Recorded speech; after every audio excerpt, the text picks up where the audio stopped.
அஸ்ஸலாமுஅலைக்கும், welcome to my channel. இன்றைக்கி நம்ம சேனலில் சூப்பரான ஒரு ரெசிபியோடு வந்திருக்கேன். வாங்க எப்படி செய்கிறதுன்னு பார்க்கலாம். முட்டை மிட்டாய் தான் நம்ம இன்றைக்கி பண்ண போகிறோம். அதுக்கு நான் 40லேருந்து 50 பாதாமை நல்லா ஒரு 4 மணி நேரம் தண்ணியில் ஊற வச்சுருக்கேன். 6 முட்டை எடுத்துக்கோங்க, 1 லிட்டர் பால் எடுத்துக்கோங்க. பால்கோவா செய்கிறதுக்கு 1 லிட்டர் பாலை ஒரு பேனில் நல்லா அடிகனமான பாத்திரத்தில் 1 லிட்டர் பால் ஆட் பண்ணிக்கோங்க. உங்களோட ஆப்ஷன் தான், பால் பாக்கெட்டும் ஆட் பண்ணிக்கிறலாம், இல்லை பசும்பாலும் ஆட் பண்ணிக்கோங்க. நல்லா தண்ணி இல்லாமல் நல்லா திக்கான பாலாக ஃபுல் ஃபேட் மில்க் எடுத்து நல்லா இந்த மாதிரி பால்கோவா செய்கிறதுக்கு காய்ச்சிக்கிடலாம். நெக்ஸ்ட்டு நம்ம ஊற வச்சுருக்கிற பாதாம் எல்லாத்தையுமே இந்த மாதிரி தோல் உரித்து எடுத்துக்கிடலாம். கோவா நமக்கு வெளியில் கிடைக்கிது, மில்கி மிஸ் ஃப்ளேவர்லாம் கிடைக்கிது. நான் வீட்டிலே தான் கோவா ரெடி பண்ணியிருக்கேன். அன்ஸ்வீட்டன் கோவா நான் வீட்டிலே ரெடி பண்ணி தான் செஞ்சுருக்கேன். ரொம்பவே டேஸ்ட்டாக இருந்துச்சு. நீங்களும் கண்டிப்பாக வீட்டில் ட்ரை பண்ணி பார்க்கலாம். இந்த மெஷர்மெண்ட்ஸில் ரொம்ப டேஸ்ட்டாக இருந்துச்சு. நம்பி செய்யலாம் கண்டிப்பாக.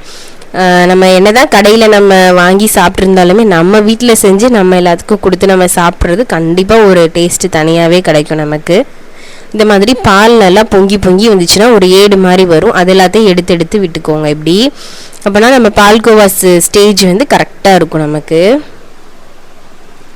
நெக்ஸ்ட்டு நம்ம பாதாம் எல்லாத்தையும் ஊற வச்சு தோல் உரிச்சு வச்சுருக்கோம்ல, அதை நல்லா ஒரு ஃபைன் பேஸ்ட்டை அரைச்சிக்கோங்க.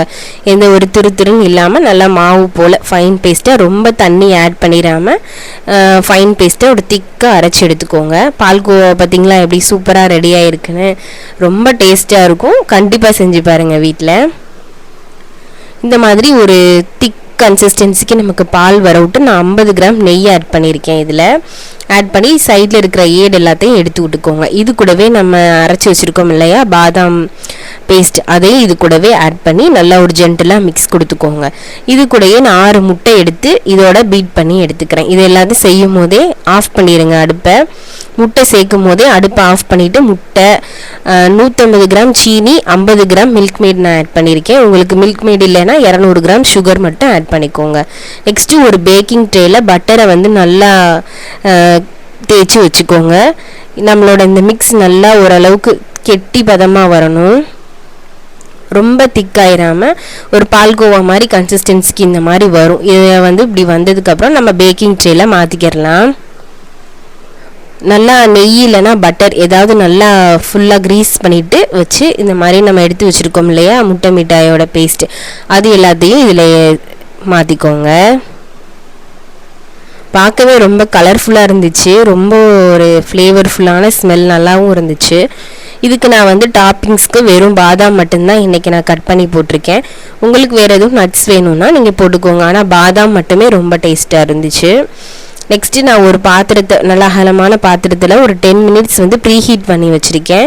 இந்த மாதிரி உள்ள ஒரு ஸ்டாண்டு மட்டும் வச்சுக்கோங்க. வச்சு ப்ரீஹீட் பண்ணிவிட்டு இப்போ நம்ம எடுத்து வச்சுருக்கோம் இல்லையா மிட்டாயோட அந்த மோல்டு, அது தூக்கி உள்ளே வச்சுக்கோங்க. வச்சுட்டு ஒரு 40 மினிட்ஸ் நல்லா நார்மல் ஃப்ளேமில் வச்சு வேக வச்சுக்கோங்க. சூப்பராக ரெடி ஆயிரும் நமக்கு. இப்போ இது வெந்துருச்சு. இதுக்கு மேலே நான் ஒரு 1/2 டேபிள் ஸ்பூன் அளவுக்கு நெய்யை இதுக்கு மேலே நல்லா நான் க்ரீஸ் பண்ணிக்கிறேன். இது எதுக்கு நம்ம க்ரீஸ் பண்ணுறோம்னா நல்ல ஒரு கலர் கொடுக்கும். இந்த க்ரீஸ் பண்ணதுக்கப்புறம் நெய் க்ரீஸ் பண்ணதுக்கப்புறம் ஒரு 10 மினிட்ஸ் நார்மல் ஃப்ளேமில் வச்சுட்டிங்கன்னா கலரை பார்த்திங்களா எப்படி சேஞ்ச் ஆகி வந்திருக்குன்னு. சூப்பராக வந்துருந்துச்சுங்க. ரொம்ப டேஸ்ட் நல்லா இருந்துச்சு. கண்டிப்பாக நீங்கள் வீட்டில் செஞ்சுவே பார்க்கலாம். சூப்பராக இருக்கும் டேஸ்ட்டு. சூப்பரான கலருமே எனக்கு கிடச்சிருந்துச்சு. என்னாலே நம்ப முடியல. ஃபஸ்ட் டைம் நான் இதை வீட்டில் செஞ்சுருந்தேன். நிறைய ரெசிபீஸ் எல்லாம் பார்த்து நம்மளாக ஒரு இதை க்ரியேட் பண்ணணும் அப்படின்னு சொல்லிட்டு பண்ணியிருந்தேன். ரொம்ப டேஸ்ட்டாக இருந்துச்சு. ரொம்ப சாஃப்டாகவும் இருந்துச்சு. எந்த சொதப்பலுமே நடக்கலை. நீங்கள் கண்டிப்பாக செஞ்சு பார்க்கலாம். இது ஒரு 20 மினிட்ஸ் நல்லா ஆறுனதுக்கப்புறம் நம்ம எடுத்துட்டோம்னா இந்த மாதிரி சூப்பராக வந்துடும். எதுவும் உடையாமல் நல்லா நீட்டாகவே நமக்கு ஷேப்ஸில் கிடச்சிரும்.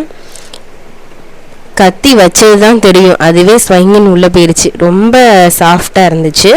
பார்த்திங்களா எப்படி வந்திருக்குன்னு சொல்லிட்டு பார்க்கும் போதே டெம்ப்டாக இருக்கும் நமக்கு. கண்டிப்பாக வீட்டில் ட்ரை பண்ணி பார்த்து வீட்டில் எல்லாத்துக்கும் செஞ்சு கொடுங்க. ரொம்பவே என்ஜாய் பண்ணுவாங்க வீட்டில் உள்ளவங்க. சாப்பிட்டுட்டு உங்களுக்கு கண்டிப்பாக பாராட்டுவாங்க. ரொம்ப சாஃப்டாகவும் இருந்துச்சு. ரொம்ப ஹெல்த்தியும் கூட. சின்ன பிள்ளைங்களுக்குலாம் ரொம்ப பிடிக்கும். கண்டிப்பாக ட்ரை பண்ணி கொடுங்க. நம்ம சேனலில் யாராவது புதுசாக பார்க்குறீங்கன்னா சப்ஸ்கிரைப் பண்ணிக்கோங்க. பாய்.